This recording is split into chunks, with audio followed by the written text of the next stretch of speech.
오늘은 부동산 업계에서 아주 큰 문제가 되고 있고 또 소송전으로도 비화되고 있는 입주 예정에 관련한 부분 뉴스 기사를 설명드리도록 하겠습니다. 우크라이나가 정말 우리나라에서 멀리 떨어져 있음에도 불구하고 부동산 업계나 공사 업계에 지대한 영향을 미치는 것 같습니다. 최근에 이 때문에 준공이 지연된다거나 입주가 지연되는 사례가 굉장히 늘어났습니다. 입주가 지연되다 보니까 수분양자 입장에서는 피해가 막심한 상황이 있고 저희 법인에 많은 문의를 주고 계십니다. 수분양자분들 입장에서는요, 입주 예정일을 기준으로 해서 자금 계획을 세워놓으셨을 것입니다. 이때까지는 중도금 대출로 내고 그리고 입주 예정일을 기준으로 해서 잔금 대출로 대환을 한 다음에 그 이자는 임차인이 주는 월세로 낸다. 이런 계획을 많이 세워놓고 계시죠. 그래서 이런 것 때문에 임대차 계약도 픽스를 해놓고 또 이제 자금 상환 계획도 세워놓으셨을 것인데 갑자기 시공사나 시행사에서 불가피한 상황으로 인해서 준공이 지연되고 있으니까 3개월만 지연하겠습니다. 6개월만 지연하겠습니다. 라고 하면서 1년씩 지연되는 경우도 있습니다. 사실 그 피해 보상에 관련돼서는 계약서에 규정되어 있는 경우가 많습니다. 계약서를 꼼꼼히 보시고 이제 분양 계약을 체결을 하셨어야 되는 것이지요. 저희가 사건을 검토하다 보니까요, 사업장마다 분양 계약서의 양식이 조금씩 다른데요. 어느 사업장, 어느 분양 현장의 분양 계약서에는 입주 예정일로부터 3개월 지연 시에는 수분양자가 계약을 해지할 수 있고 그때는 오히려 시행사 쪽에서 전체 분양 대금의 10%를 위약금으로 물어야 된다라는 규정이 있는 반면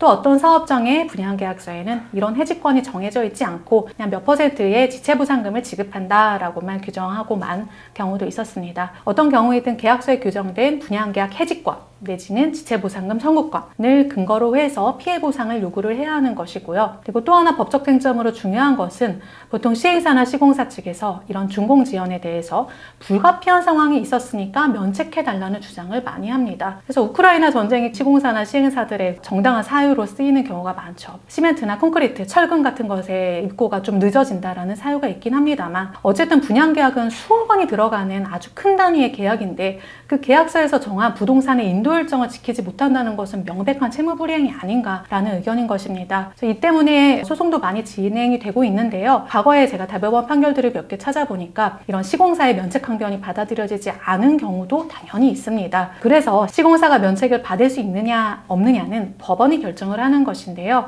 이런 시공사의 면책 항변이 받아들여지지 않았던 거는요, 공사 현장에서 문화재가 발견이 된 사유였는데요. 우리가 일반적으로 생각할 때 땅을 파다 보니까 갑자기 문화재가 발견되어서 공사를 중단하라 라는 연락이 오고 그래서 공사가 중단이 된다면 왠지 시공사의 불가피한 사유로 인한 준공 지연으로 보일 것입니다. 그런데 저희가 검토했던 그 사안에서는요, 이 문화재가 일반 분양 공고가 나오고 분양 계약이 진행되기 전에 이미 발견이 됐던 것입니다. 그래서 시행사나 시공사나 문화재가 발견됐으니까 그에 따른 공사 계획을 미리 세울 수 있었음에도 불구하고 그걸 어떻게 해결하려고 했는지는 모르겠지만 일단은 분양 계약을 진행하고 내가 2년 후에 3년 후에는 준공을 하겠다라고 수분양자들에게 약속을 했던 것입니다. 그래서 결국 종국적으로는 이제 준공이 3개월에서 6개월 지연이 됐었겠죠.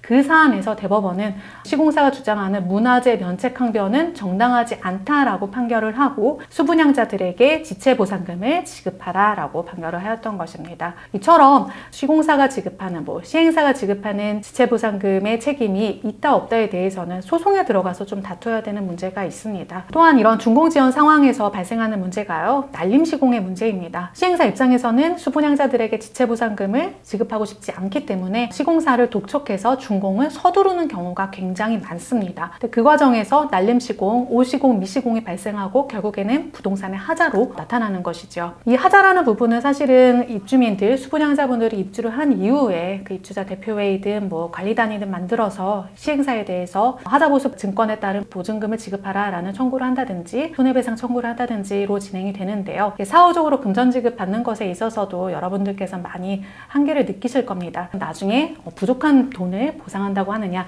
이런 관점이 당연히 있을 수 있다는 것이지요. 그래서 만약 해당 건물이 사용 승인 전의 단계에 있고 수분양자 분들께서 입주 전 사전검사를 진행을 하였다면 그때 최대한 많은 요구를 시행사와 시공사에 해두셔야 됩니다. 예를 들어서 여기 이중창 해주기로 했는데 그렇게 안 돼 있어요. 벽지는 이런 걸로 해주기로 했는데 되지 않았습니다. 이런 주장은 사용 승인이 나기 전에 미리 시공사나 시행사에 공식적으로 문제 제기를 해서 사용 사용 승인 나기 전 단계에서 보수를 받으시는 것이 가장 효과적인 해결책입니다. 일단 사용 승인이 나고 나서는요, 시행사나 시공사 모두 한숨을 덥니다. 일단은 됐어 라는 생각을 갖고 있는 것 같습니다. 그때부터는 수분양자들의 요구사항에 대해서 좀 미적지근하게 소극적으로 대응을 하게 된다는 것이지요. 만약 현재 사전검사를 진행하셨는데 준공 승인 일정을 맞춘다고 해서 날림 시공을 진행했다라고 하면 이런 부분에 있어서는 적극적으로 전문가 통해서 문제 제기를 하시는 것을 권유를 드립니다.